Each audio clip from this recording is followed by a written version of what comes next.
അറിയാതെ അതേലോട്ട് പോയി വീണത്. എൻ്റെ ഈ കക്ഷം ഭാഗം ചേർന്ന കൈയുടെ ഈ ഉള്ളിലായിട്ടാണ് സർജറി വേണമെന്ന് പറഞ്ഞു. അപ്പോൾ ഒരു ആർട്ടറി വെയിൻ എണ്ണം കട്ട് ചെയ്തിട്ടുണ്ടെന്ന്. പിന്നെ പല പ്രാവശ്യം വന്ന് നോക്കുകയും ചോദിക്കുകയൊക്കെ ചെയ്തു. അപ്പോൾ ടീബോർഡ് ഡോക്ടേഴ്സ് എല്ലാം വളരെ കോപ്പറേറ്റ് ആയിട്ട് അവിടെയുള്ള ബ്ലഡ് ക്ലോട്ട്സ് എല്ലാം റിമൂവ് ചെയ്തിട്ട് ആക്സിലറി ആർട്ടറിയും സബ്സ്കാപ്പുലർ ആർട്ടറിയും റിപ്പയർ ചെയ്തു.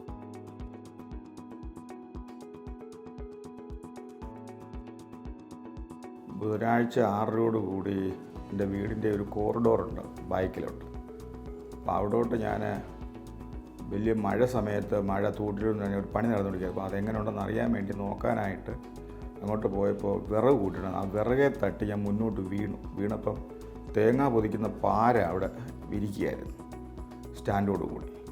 അപ്പോൾ ഞാൻ അറിയാതെ അതേലോട്ട് പോയി വീണത്. എൻ്റെ ഈ കക്ഷം ഭാഗം ചേർന്ന കൈയുടെ ഈ ഉള്ളിലായിട്ടാണ് മുറിവ്.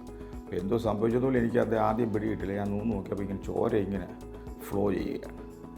പെട്ടെന്ന് ഞാൻ പിടിച്ചുകൊണ്ട് പിന്നെ ഫ്രണ്ടിലോട്ട് ഇങ്ങനെ വന്നു. വൈഫിൻ്റെ അടുത്ത് പറഞ്ഞു എൻ്റെ കൈ ഇങ്ങനെ അല്ലാലും മുറിഞ്ഞ് പോകും. അപ്പോഴത്തേക്ക് ഷർട്ടും മുണ്ടും എല്ലാം നനഞ്ഞ് ചോര കൊണ്ടെന്ന് പറഞ്ഞു. പെട്ടെന്ന് അവിടെ ഉള്ളിൽ കിടന്ന് കരഞ്ഞ് കണ്ടുകൊണ്ട് നെയ്ബേഴ്സ് കുറച്ച് പേര് കൂടി വന്ന് ആദ്യം പെട്ടെന്ന് ഞങ്ങൾ അടുത്ത് അവിടെ ചെന്നപ്പം ഇവരൊന്നും കണ്ടുപിടിക്കാൻ നോക്കുന്നില്ല. പ്രസ് ചെയ്ത് വീണ്ടും പാട് വെച്ച് കെട്ടി ഒരു പരുവത്തിലാക്കി ഇഞ്ചക്ഷനായിട്ടൊക്കെ തന്നേച്ച്. അപ്പോൾ എൻ്റെ കൂടെ ഉണ്ടായിരുന്ന എൻ്റെ നെയ്ബേഴ്സിലാട്ടെ ഷിജു എന്ന് പറയുന്ന ഒരാൾ, കാവമ്പാട്ട് ഷിജു. പുള്ളി പറഞ്ഞ് നമുക്ക് ഇങ്ങോട്ട് വരാം. അതുകൊണ്ട് ഞാൻ ആദ്യമായിട്ട് ഈ ആശുപത്രിയിൽ വരുന്നത്. പക്ഷേ ഇവിടെ വന്ന് ഞങ്ങൾക്ക് നല്ല ട്രീറ്റ്മെൻറ്റ് വല്ല സാറ്റിസ്ഫൈഡ് ആണ്. അപ്പോൾ അയ്യപ്പദാസ് സാറും മറ്റ് കൊളീഗ്സ് എല്ലാം കൂടെ പരിശോധിച്ച് സ്കാനൊക്കെ ചെയ്ത് അതിൻ്റെ ഏതാണ്ട് കണ്ടുപിടിച്ചിട്ട് പിന്നെ സർജറി വേണമെന്ന് പറഞ്ഞു. അപ്പോൾ ഒരു ആർട്ടറി വെയിൻ എണ്ണം കട്ട് ചെയ്തിട്ടുണ്ടെന്ന് പറഞ്ഞു.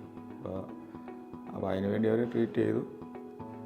പിന്നെ ഒരു 3:30 ഓപ്പറേഷൻ കഴിഞ്ഞ് ഇറക്കി. എനിക്കതിന് അറിയത്തില്ല. പിന്നെ തെളിഞ്ഞപ്പം 3:30 ഇറക്കിയെന്നിങ്ങനെ പറഞ്ഞു. അപ്പോൾ ഞങ്ങൾക്ക് ഇവിടുത്തെ ഒരു നല്ല അനുഭവമായിട്ടാണ് തോന്നുന്നത്. സാറ് നല്ല കോപ്പറേറ്റ് ആയിരുന്നു. പിന്നെ പല പ്രാവശ്യം വന്ന് നോക്കുകയും ചോദിക്കുകയൊക്കെ ചെയ്തു. അപ്പോൾ ടീബോർഡ് ഡോക്ടേഴ്സ് എല്ലാം വളരെ കോപ്പറേറ്റ് ആയിട്ട് വന്നു. പിന്നെ രാവിലെ 2 പേര് വന്നിച്ച് പറഞ്ഞപ്പോൾ കൈയുടെ മൂവ്മെൻറ്റ്സ് കുറവായിരുന്നു, വിരലിൻ്റെയൊക്കെ. അപ്പോൾ ഇപ്പോൾ നോക്കിയപ്പം അത് മൂവ്മെൻറ്റ്സ് ഉണ്ട്.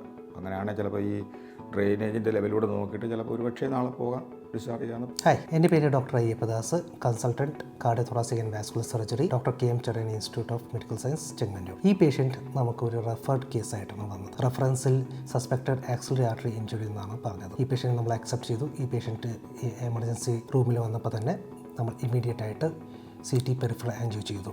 CT പെരിഫറൽ ആൻജിയോയിൽ ആക്സിലറി ആർട്ടറിയുടെ ബ്രാഞ്ച് സബ്സ്കാപ്പുലർ ആർട്ടറിയിലാണ് ഇഞ്ചുറി കാണിച്ചത്. ഈ സബ്സ്കാപ്പുലർ ആർട്ടറി ആക്സിലറി ആർട്ടറിയിൽ നിന്ന് ഒറിജിൻ ചെയ്യുന്ന നേരത്താണ് ഈ ഇഞ്ചുറി ഉണ്ടായിരുന്നത്. അതുകൊണ്ടായിരുന്നു അത്തരം ബ്ലീഡിങ് വന്നത്. നമ്മൾ ഈ കേസ് നമ്മുടെ CTVS ടീം പ്ലാസ്റ്റിക് സർജനുമായിട്ട് ഡിസ്കസ് ചെയ്തിട്ട് ഇമ്മീഡിയറ്റ് ആയിട്ട് എക്സ്പ്ലോറേഷന് വേണ്ടിയിട്ട് OTയിലോട്ട് ഷിഫ്റ്റ് ചെയ്തു. OTയിൽ നമ്മൾ ഈ വൂണ്ട് എക്സ്പ്ലോർ ചെയ്ത് കഴിഞ്ഞിട്ട് അവിടെയുള്ള ബ്ലഡ് ക്ലോട്ട്സ് എല്ലാം റിമൂവ് ചെയ്തിട്ട് ആക്സിലറി ആർട്ടറിയും സബ്സ്കാപ്പുലർ ആർട്ടറിയും റിപ്പയർ ചെയ്ത് കഴിഞ്ഞിട്ട് പേഷ്യൻറ്റിനെ ICയിലോട്ട് ഷിഫ്റ്റ് ചെയ്തു. നെക്സ്റ്റ് ഡേ മോർണിംഗ് പേഷ്യൻറ്റിന് കയ്യിൽ കുറച്ച് തരിപ്പുണ്ടായിരുന്നു. പക്ഷേ അത് പതുക്കെ അതും ഇമ്പ്രൂവ് ആയി. ഡിസ്ചാർജ് സമയത്ത് പേഷ്യൻറ്റ് ഈ ഇഞ്ചുറിയിൽ നിന്ന് പൂർണ്ണമായിട്ട് റിക്കവർ ആയിട്ടുണ്ടായിരുന്നു. ആക്സിലറി ആർട്ടറി ഇഞ്ചുറി ഒരു എമർജൻസി സിറ്റുവേഷനാണ്. ഇങ്ങനത്തെ ഒരു വാസ്കുലർ ഇഞ്ചുറി സസ്പെക്ട് ചെയ്യുകയാണെങ്കിൽ ഇമ്മീഡിയറ്റ് ആയിട്ട് വാസ്കുലർ സർജറി വിഭാഗമുള്ള ഹോസ്പിറ്റലിലോട്ട് പോയിട്ട് വാസ്കുലർ സർജൻ്റെ സഹായം തേടുന്നത് അനിവാര്യമാണ്.